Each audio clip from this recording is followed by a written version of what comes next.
I'm Commander Shepard, and this is my favorite podcast on the Citadel.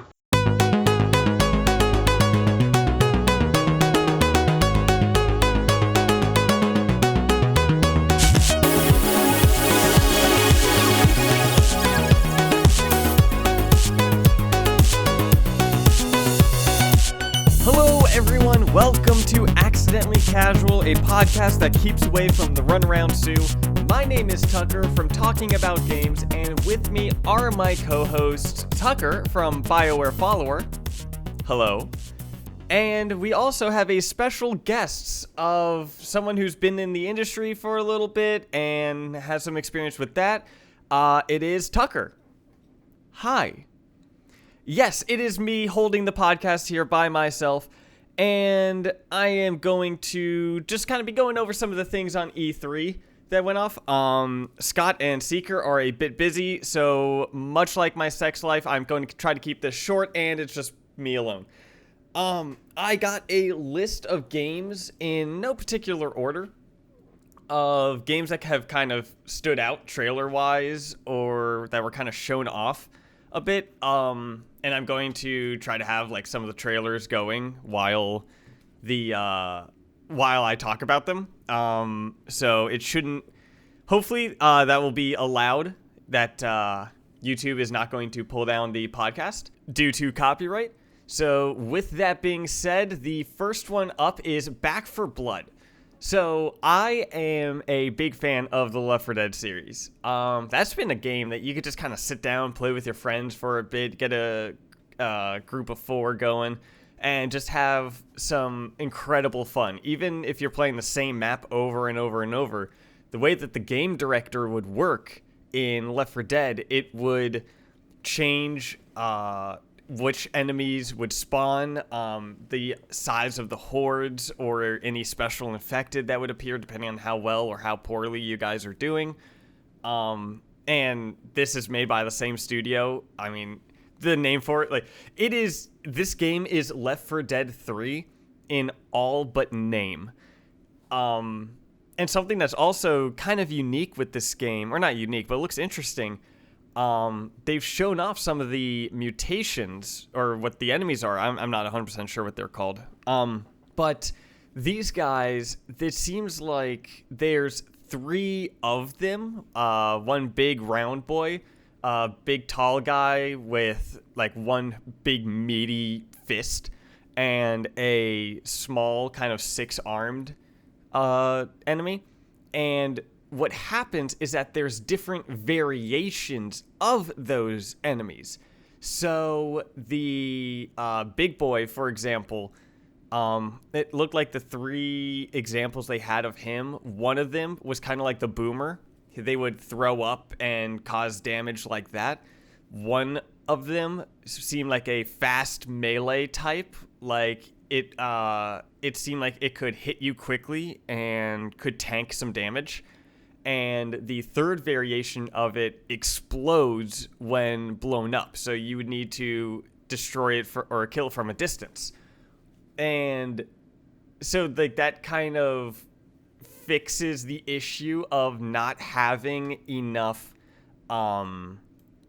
enemy types, not having enough unique enemies, because they don't have the rights for Left 4 Dead, so they don't have the hunter, the boomer, the jackal, or the jockey, any of those type. So they seem like they're doing their own variation of it, and I'm just super excited for that game.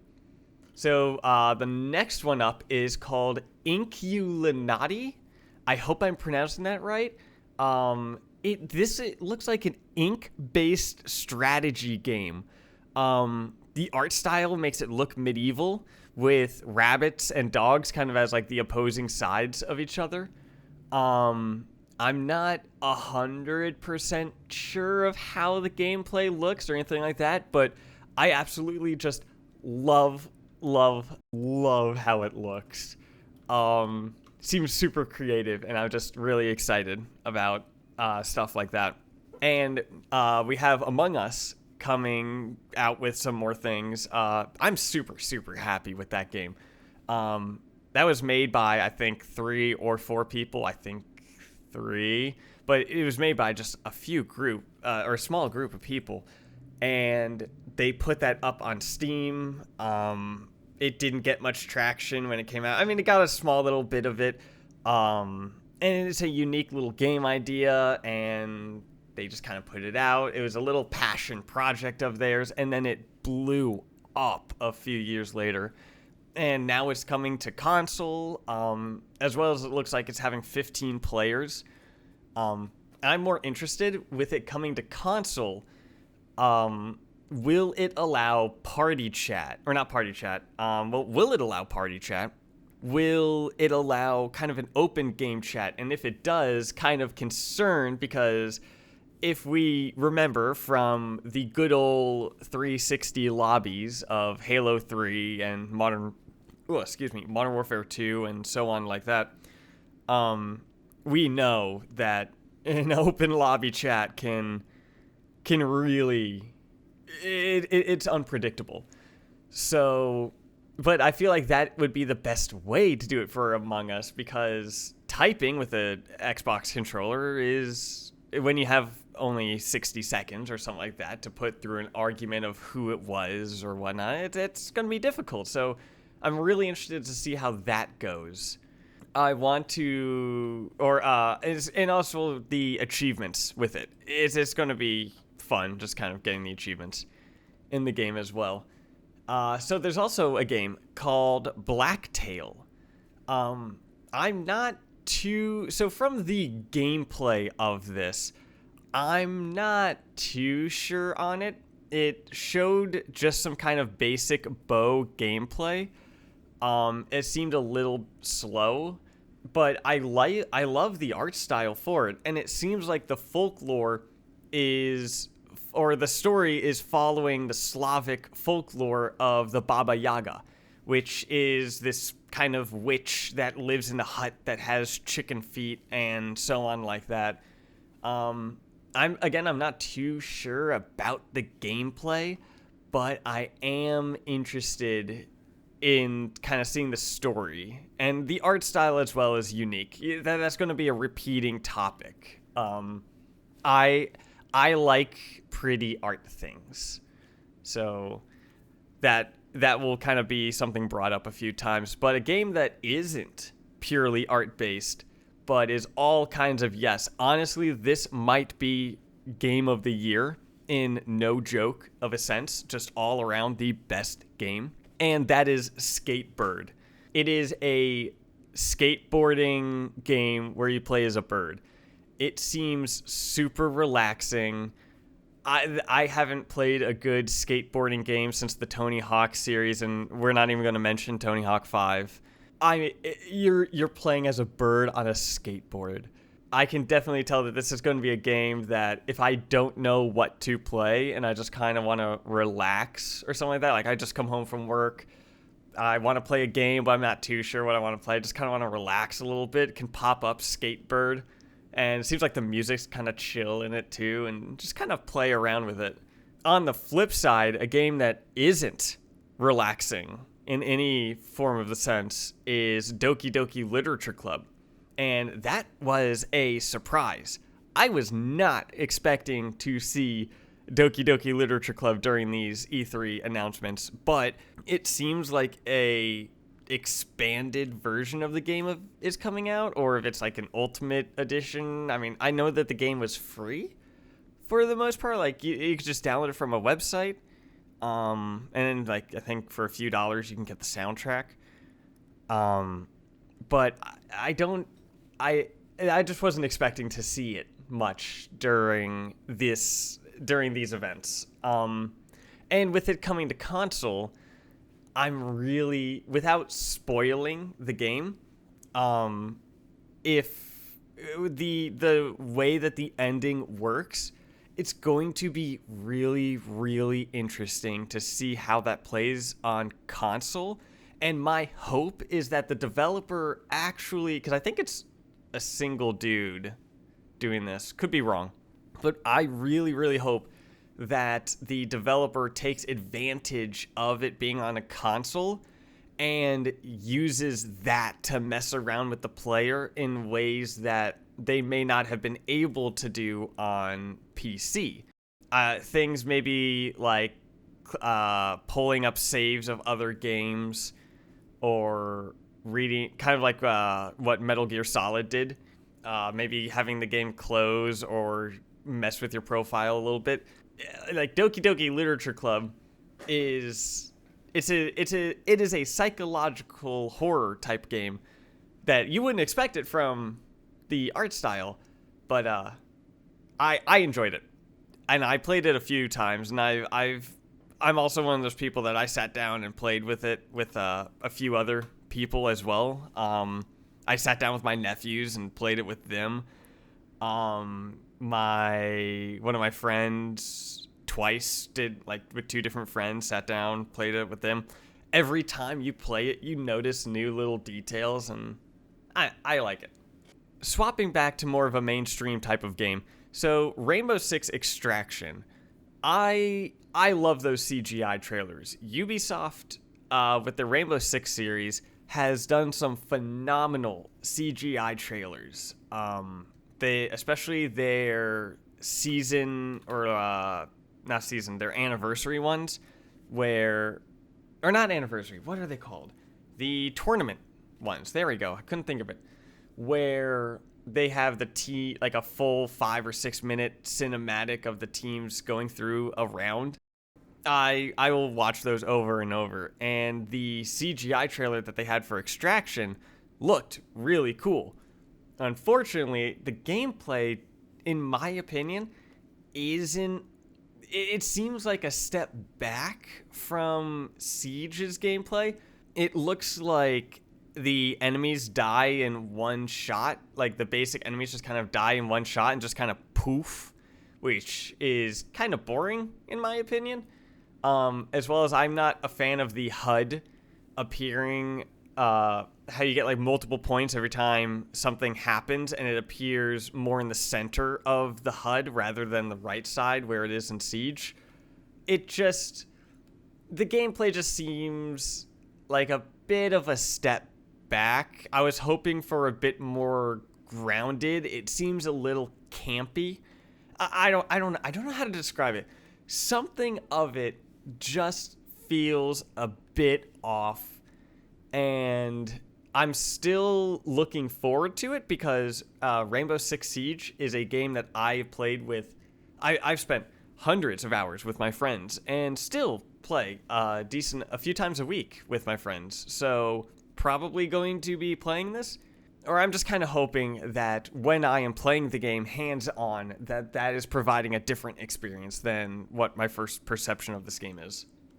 So a game that was shown off that I don't really know much about. I'm recording this at 5 p.m. on Sunday, so like the trailers were just kind of gone out. I'm just kind of sitting down recording this. There's a game called Contraband. From my guess of it, you're going to move contraband around the map, probably working through different tunnels, going through border checks or security checks, figuring out ways to expand empires and take out rivals.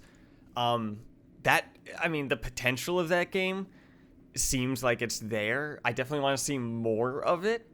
And that game was just kind of standing out a little bit. Next game on the list is Steelrising. Again, I'm not 100% sure what this game, how it plays, or anything like that. From the CGI trailer, my guess is it will either play like it'll play first person, kind of like Dishonored, or third person, like the Arkham games, or like what you'd expect with a third-person fighter. But the enemy design is steampunk, and I absolutely love the way that the enemies look. They seem like the robots in Skyrim. I think they were called the Dwemer, that. I'm not even going to try to pronounce it. I'm already embarrassing myself enough with this, but they just look super, super cool. And I am just a sucker for cool looking enemies and so on. I just find them so cool. Another game that piqued my interest is 12 Minutes. This is a game that they showed off last year, and it appears to have James McAvoy, Daisy Ridley, and William Dafoe in it, with the game focusing on a time loop, sort of like a puzzle situation where the character, I'm guessing that's played by James McAvoy, he's stuck in some sort of time loop and needs to figure out what's going on.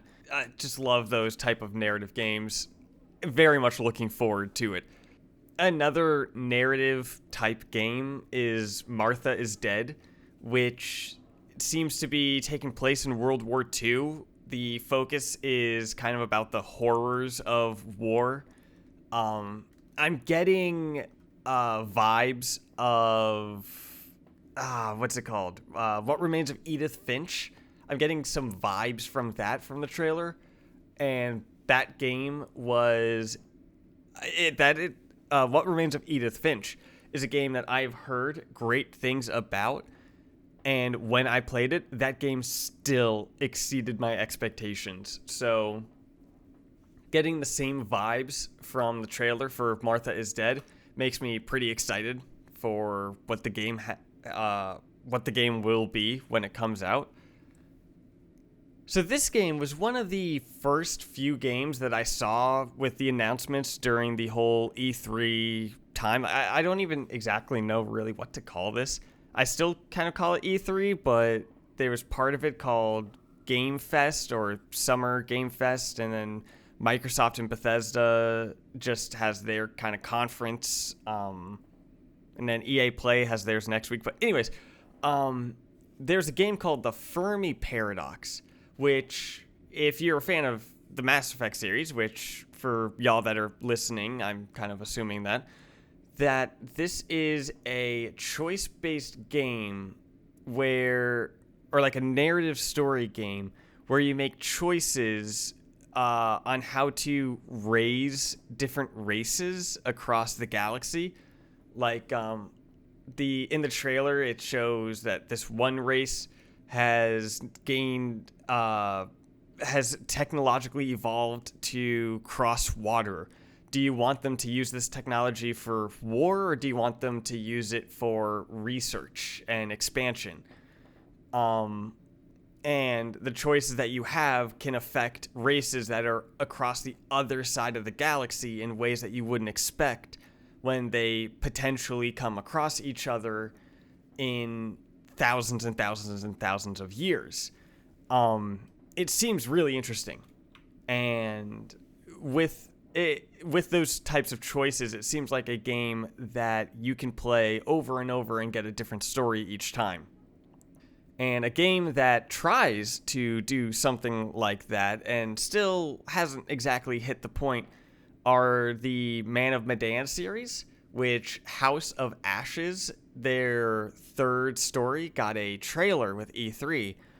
It seems like this one is focusing on the military that is stuck in, they fell into some sort of either temple or underground building or area or something like that. They're in a place they're not supposed to be, and something spooky's coming out, chasing them, killing them off. And it is, once again, that kind of choose your own adventure type gameplay. I like those just because you can kind of sit there and watch them, almost treat them like a movie, kind of like the Telltale games. Like, I just kind of treated that as a movie. You could do that with the Man of Medan series. My hope, though, is that the ending or the twist of this one is not the same thing that they've been doing with the first two. Like, with the first one, it was like, okay, that's an interesting twist. That was a nice twist. And then the second one, it's like, okay, it's kind of the same thing, kind of boring, or not kind of boring, but not as fun now. And I hope that with this twist that it's not the same thing, because there's supposed to be two more after this, Man of Medan was planned to be a 5-part anthology, and this being the middle one is not the make or break for me, because I'm probably going to get all of them just because I have pretty bad impulse control. It will be, will I be optimistic, or will it be a game that I put off for later? But a game that I know that I'm not putting off at all in any sense is Battlefield 2042. Holy crap, that looks incredible. I love the Battlefield series. I've been diving back into those games heavily. I got all the achievements with Battlefield 5. I've been replaying Battlefield 4 almost every week with a group of friends. And Battlefield 2042 just looks so fun. I'm a little anxious about the grapple hook. It seems like that thing has range that you can just kind of, that you'd be able to grapple onto like construction cranes from a distance away, and that may be a little too far, but I mean, we'll see how it feels when you're playing. But the destruction in this game looks to be, it's running a whole new engine. I believe that they have created a whole new Frostbite engine for this, and the lighting looks phenomenal. I am so excited for this game. The weather effects, the tornado picking things up and throwing it around in the map, which you see that in the CGI trailer, yeah, but you actually see that in the gameplay too, of an Osprey that is just kind of on the ground and it slowly starts getting dragged away and lifted up, and you can see like parts of the buildings getting damaged and torn off. I'm so excited for it. And each map is going to have its own kind of like weather effects, and there's something about playing the Battlefield games of just getting sucked into it. The sound design, especially in Battlefield 5, the sound design in that game, you can like hear shots echoing off in the distance, and can hear even like different guns, and you might hear a scream or something. You can hear a door being opened below you and footsteps as it's running around. The sound design in that game, if you just let yourself get absorbed into it, the Battlefield series has been a series that you could just absorb yourself into it. And seeing like, or getting back into that with a new entry, just excited for it. And as well, there's a bunch of new entries like Halo Infinite. We got confirmation that multiplayer is separate than campaign. Halo Infinite's multiplayer is free for everyone. It doesn't matter if you buy Halo Infinite or not. The multiplayer will be openly accessible to you. And then the campaign is what you buy. This is the first time that Halo is doing that. I don't think Halo 5 Guardians did anything like that. Maybe on PC. Or no, Halo 5 isn't on PC. Can't remember. Anyways, there's that. So that will be interesting to see how that keeps up the player base, as well as how they expand upon multiplayer. My guess is the DLC and maps will all be free, and the game will be supported with a season pass or one of those tier passes that are appearing in almost every game at this point. It's in Dead by Daylight, it's in Master Chief Collection, it's in the Red Dead Redemption. I'm just trying to think of other games. It's in Smite. It's in Call of Duty. It's in all those other games. I'm just listing off games that I play that I am trying to remember that has them in it. But there's that. Halo Infinite's campaign looks... Well, we got a bit more of it. It looks like Cortana 2.0 had... Or like the original Cortana is... Or was captured, but is deleted. I don't think she's deleted. My guess is that she dug herself away somewhere, and the new Cortana, the Cortana 2.0, was supposed to be deleted and now isn't. My guess is, once again, that was the original Cortana's doing, to knowing that this new Cortana would help and assist and guide Chief. That's my guess. Other than that, we didn't really get much new information about it. I don't think there was a release date. Still unexpected of when it comes out, but a game that was surprisingly announced, although kind of not surprisingly, but still surprisingly announced, was Starfield. Still, absolutely no idea what I'm looking at. It has something to do with space. That I know. We got a launch date, and I love how they did the launch date in the trailer, how they had the countdown of 11/11/22 to matching up with the guy saying, like, ready to launch, or whatever he said. I thought that was a nice little touch. Still no idea what we're doing in the game, what our goal is, what it will play like, or any of the mechanics, anything like that. But, it's nice to actually get some information on it and get some bit of idea of what's happening with that game.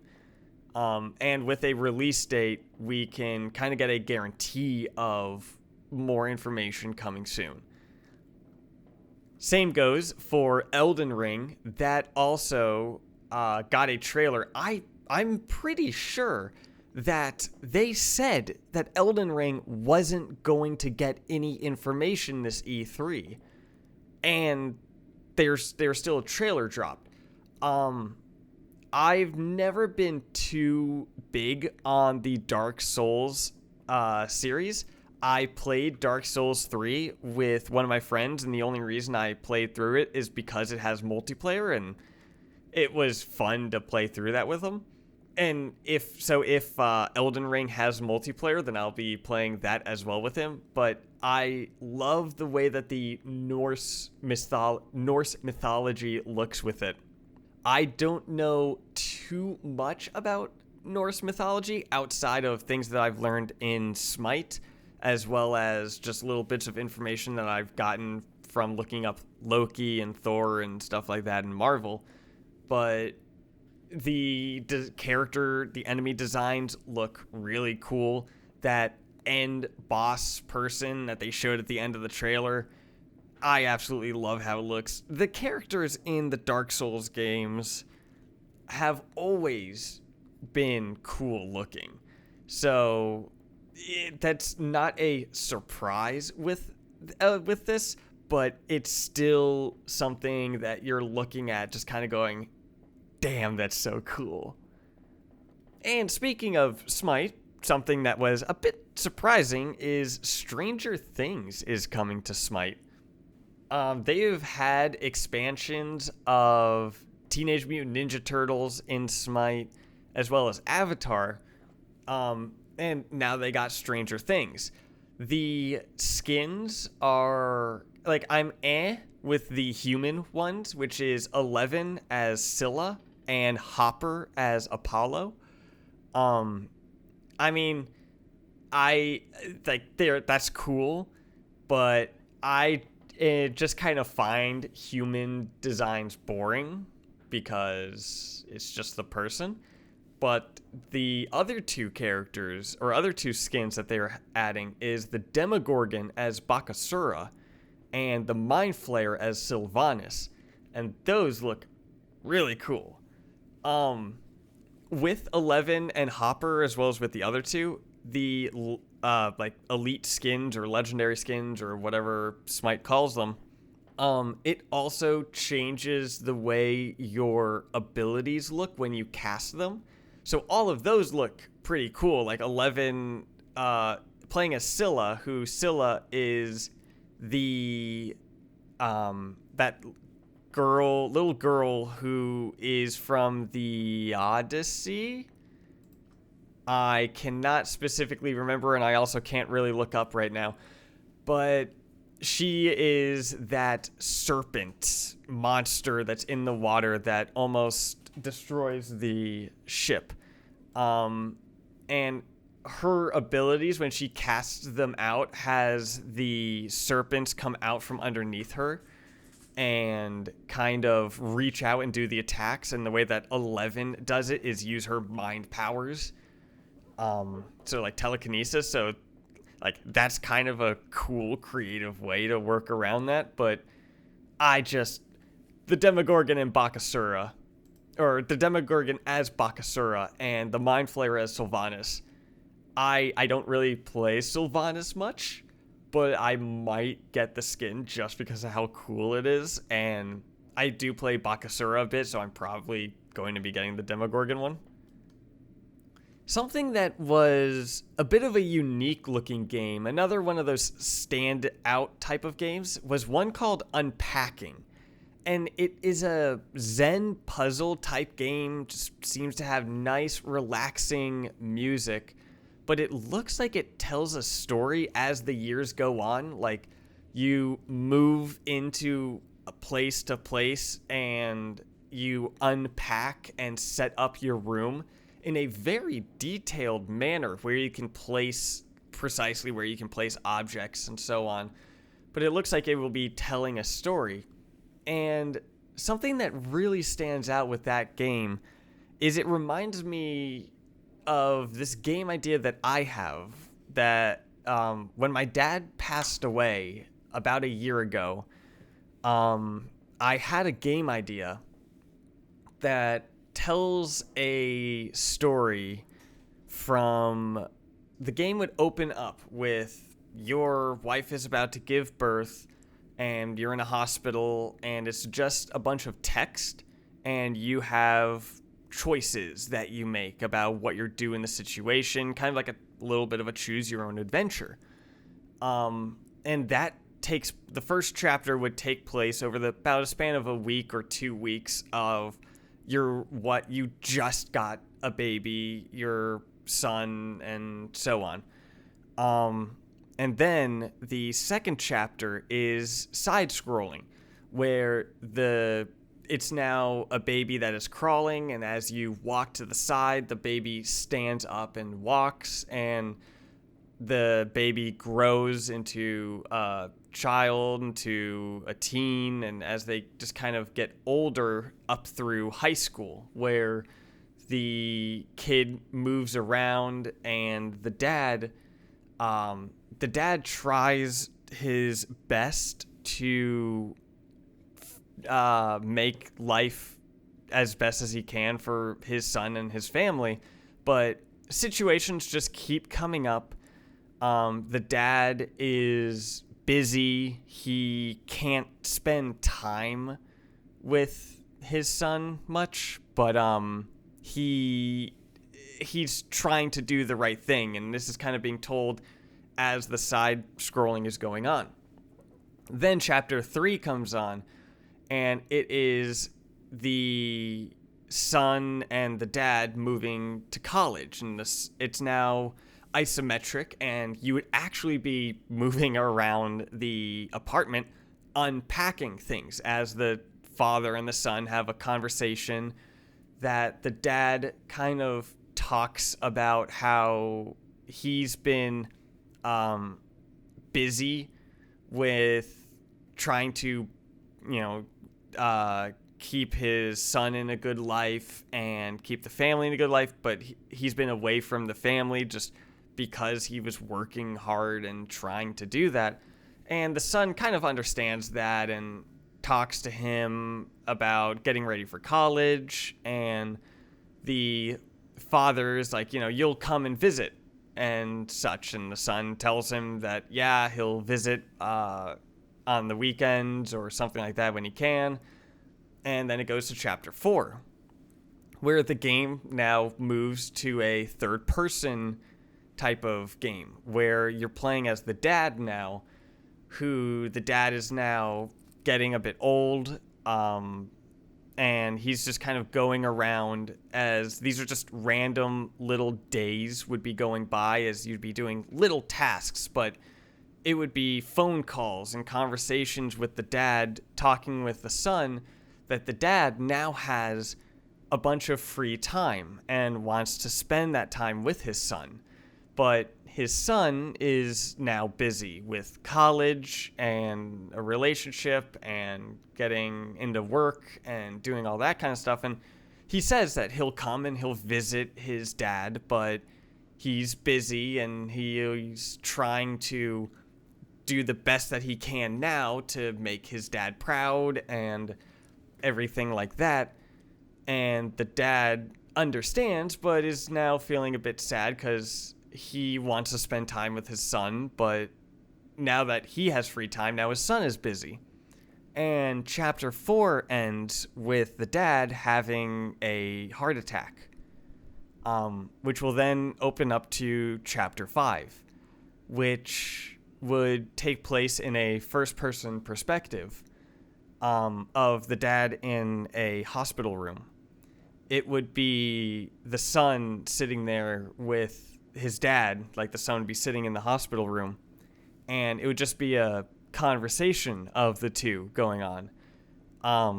The son apologizing to his dad about not spending enough time, that apologizing for like prioritizing college and all this other stuff, that he should have taken the time to come and visit, that he should have spent a bit more time with that. And the father understands everything and apologizes to his son about how he was away himself when the son was growing up, and that that his son is just following the same path that he did, that he understands that his son was just trying to do what was right in his mind. He just wishes that things were a bit different. And they'll say that they love each other and stuff like that. And with this being in first person perspective of the dad, his eyes will slowly close and it will be a black screen. A few seconds will pass, and then the same text that appears in the beginning of the game when you started about how you had a son, or your wife was giving birth and stuff like that, that same text appears. And this time you're playing as the son. And it's just a little bit of text in the beginning, just your wife is about to give birth, you have a daughter or a son, whichever one it'll be, or will make more sense.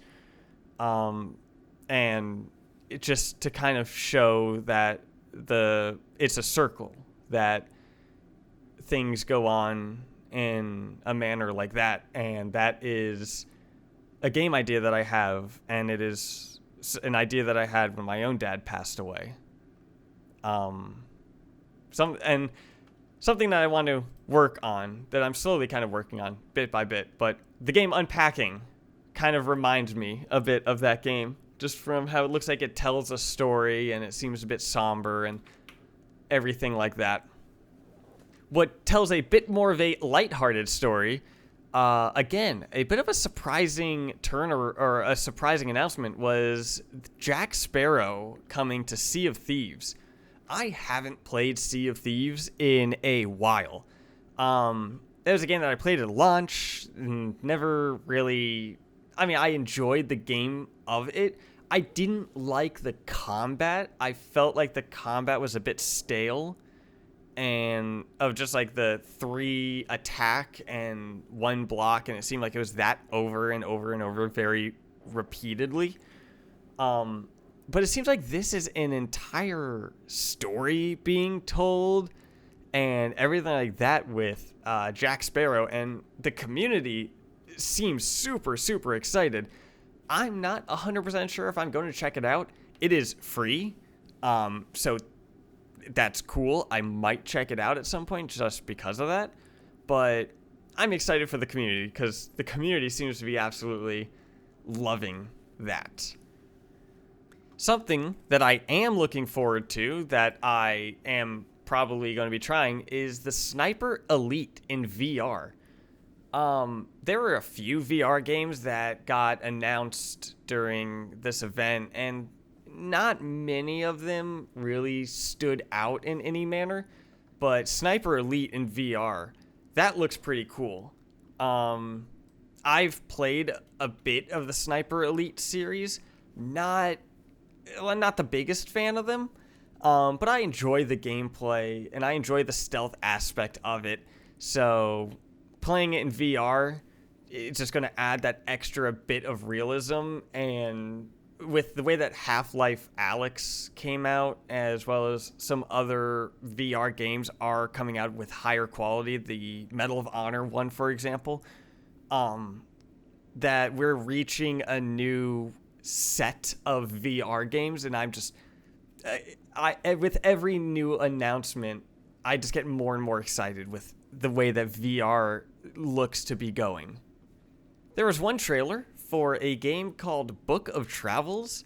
No idea what this game is, but it looks like the story takes place over multiple different locations with this really unique art style with each different area.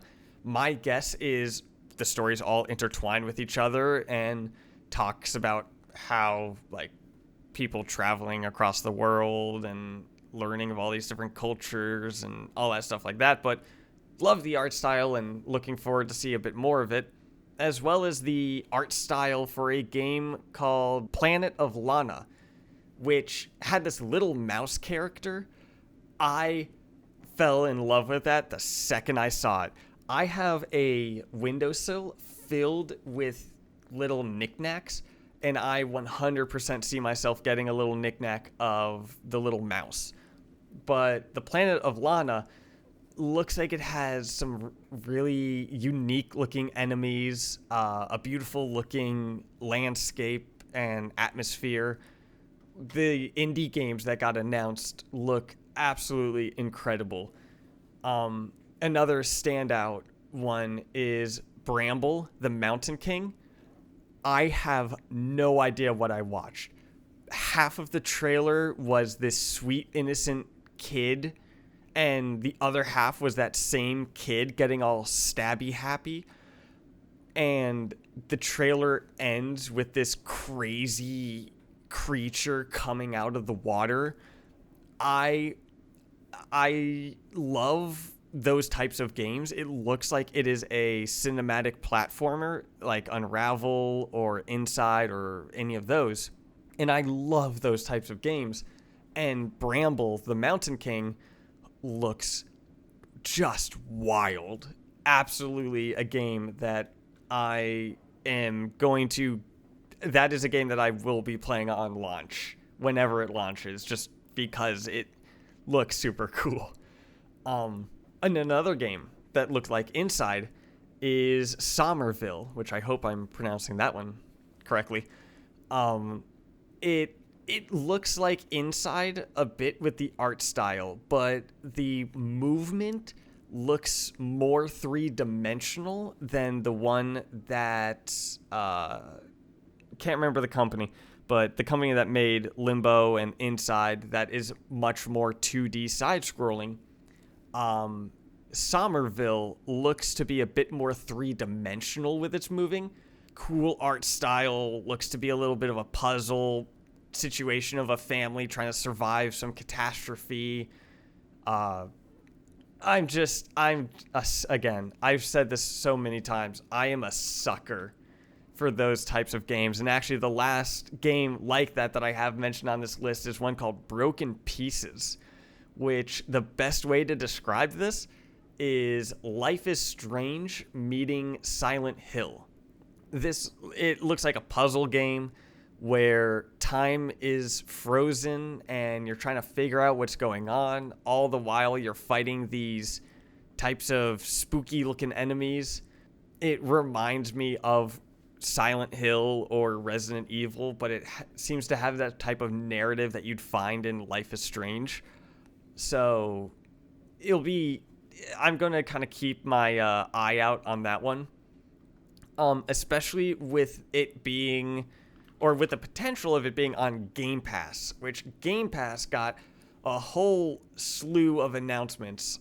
Back 4 Blood is coming out on Game Pass, which is super exciting.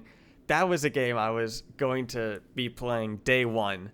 So with it being on Game Pass day one, that's just saves me up a purchase on that. Same thing with Age of Empires 4. I've been dipping a bit into Age of Empires 2. I never played those games when they first came out, so I'm kind of dipping my toes into those now. I enjoy RTS games. I've played the Command and Conquer games as well as Stronghold, like the Firefly created. But I just never got into Age of Empires. I just never had played that series. So playing Age of Empires 2 on PC because of Game Pass with the remastered, it got me excited for Age of Empires 4, and that is coming out with Game Pass. I mean, those Age of Empires 4, as well as the Bethesda games, Psychonauts 2, Flight Sim, all of those are Microsoft IPs. Those are all coming to Game Pass. Scorn, I don't know if that's a Microsoft IP, but that game looks kind of spooky and interesting. Hades, that's a game that I've never really played much of those isometric games. It looks, my assumption of the game, I could be wrong, it looks like an isometric dungeon crawler in a sense, where you just kind of clear you just clear I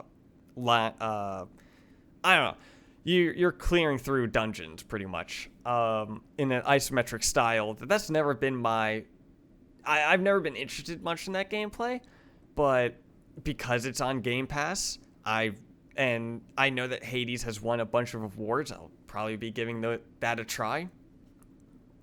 Just once again, showing how Game Pass gives you so much bang for your buck. It is still, in my eyes, one of the best consumer-facing products that the gaming industry has put out. And another quick surprise announcement was, well, not surprise, but the Xbox fridge. I love how Microsoft has accepted and taken part of that joke of, oh, the Xbox Series X, it looks like a fridge, and how the PS5 looks like a Wi-Fi router. And so Microsoft makes an Xbox Series X fridge. I can't wait to see someone customize that to actually have because obviously it itself isn't it's just a fridge that looks like an Xbox Series X. But I can't wait for some super genius craftsman to actually take apart an Xbox Series X and put that inside the fridge and have it work that way. And that'll just be really fun to watch and see them do. One of the last few games to mention is Far Cry 6.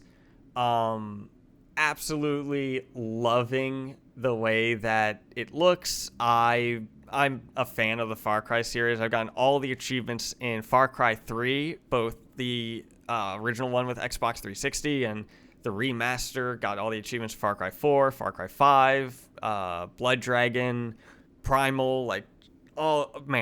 Primal was a bitch and a half, because to 100% that game, you have to 100% everything in that game. And some of the Far Cry games are a bit lenient with some of their achievements, like the collectibles. You only got to find like 2/3. Like there's one that there's 120 of them, but you only got to find about 80 of them for the achievement to count.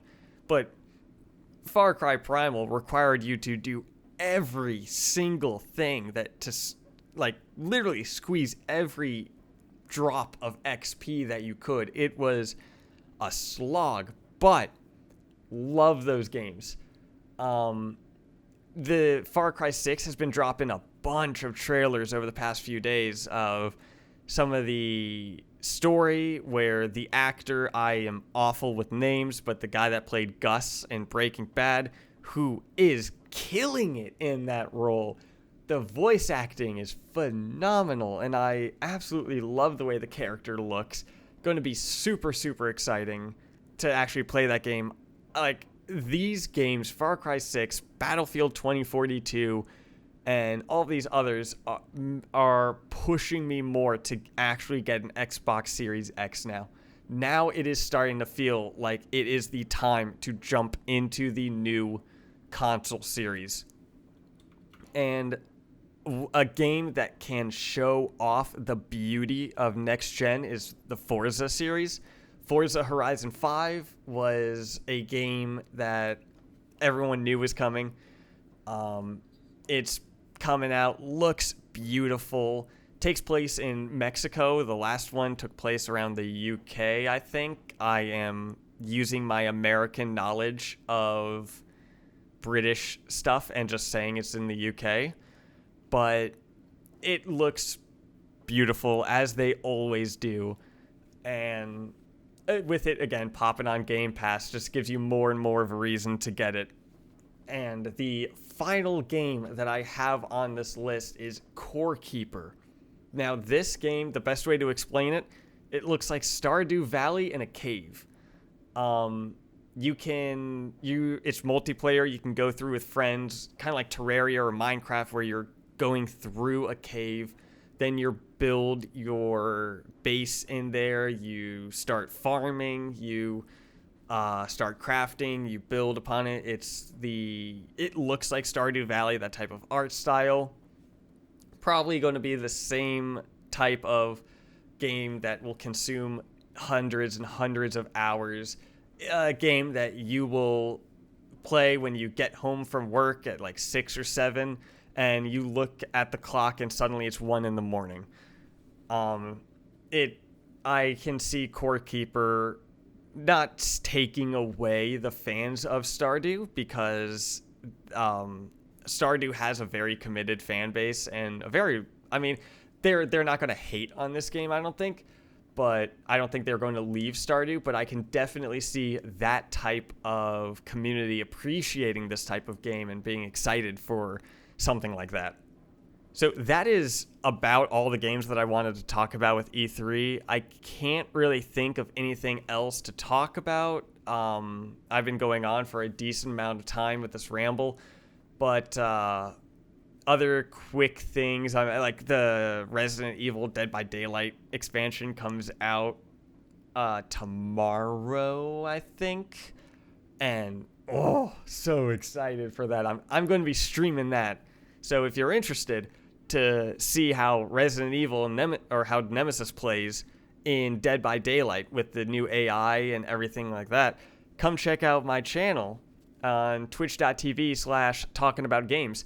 And as well as subscribe to this channel if you enjoy the content, and give the video a like. I know that Scott and Seeker were not here in this one. They were a bit busy. But if you can give the Scott's channel a subscribe, the link for that is in the description down below. And Seeker and Scott, as well as myself, are all on Twitter. They absolutely love hearing from you. I sometimes remember that Twitter exists, but I promise to check it a bit more often. But go poke them, ask them what are some of their favorite games that were announced or talked about during E3, and let us know your thoughts, as well as what were some of your favorite announced games or so on. Let me know about that in the comments down below. And hopefully I will be not alone